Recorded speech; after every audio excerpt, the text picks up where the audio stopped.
Hoje o presidente Jair Bolsonaro esteve em Uberlândia, em Minas Gerais, e lá ele fez um apelo aos governadores para que repensem o lockdown que tem sido adotado por alguns estados. Amanhã, inclusive, começa um no Ceará. Vamos ouvir o que disse aqui o presidente Bolsonaro. Vocês não ficaram em casa, não se acovardaram. Nós temos que enfrentar os nossos problemas. Chega de frescura e de mimimi. Vamos ficar chorando até quando? Temos que enfrentar os problemas, respeitar, obviamente, os mais idosos, aqueles que têm doenças, comorbidades.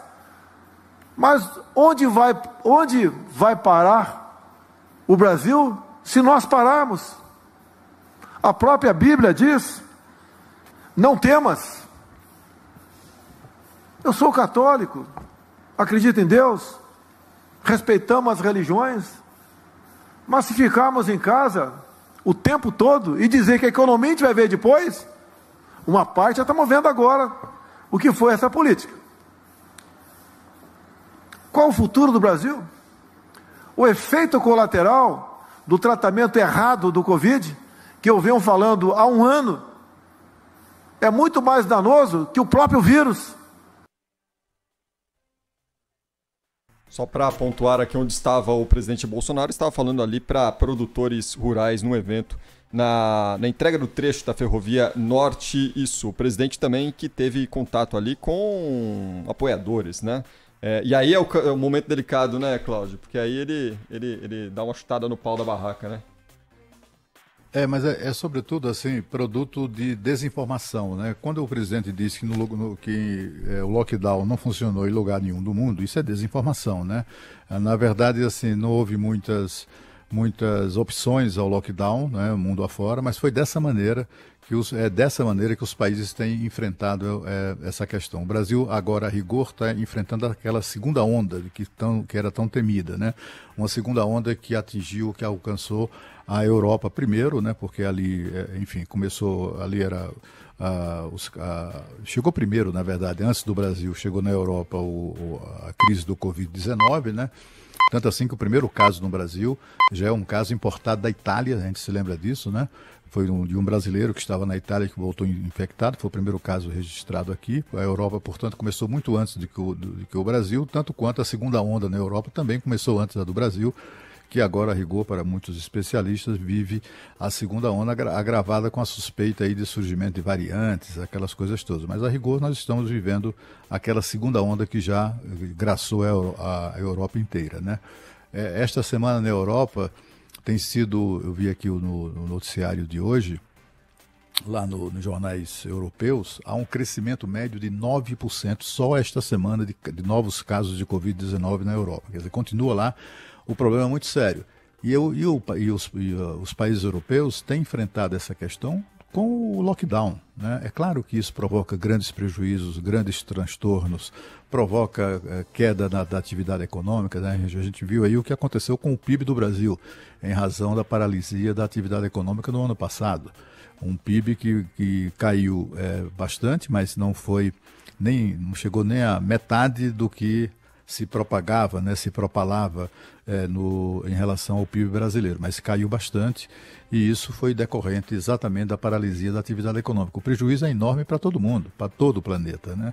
Evidentemente, tem alguns países que são mais sólidos, mais organizados e são mais regulados também, onde o PIB caiu pouco, né? Ou caiu menos do que no Brasil. Mas se você for verificar, isso aí eu ia até falar mais à frente, mas se você for verificar os 10 maiores PIBs de 2020, né, pega a lista dos países, os 10 países mais ricos do mundo, inclusive o Brasil.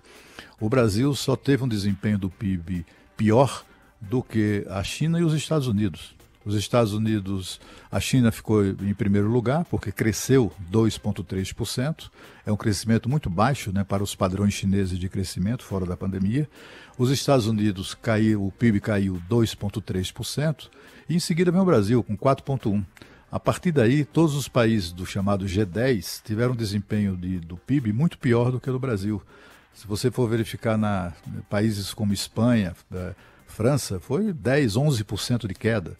No Reino Unido também, né? 9%, 9 ou 10% de queda do PIB. O Brasil, 4,1%. É uma queda trágica para um país como o Brasil, em crescimento, tentando se livrar de outras crises econômicas do passado recente. Mas, enfim, não foi a tragédia que chegou. O FMI chegou a prever 9,5% de queda do PIB do Brasil, né?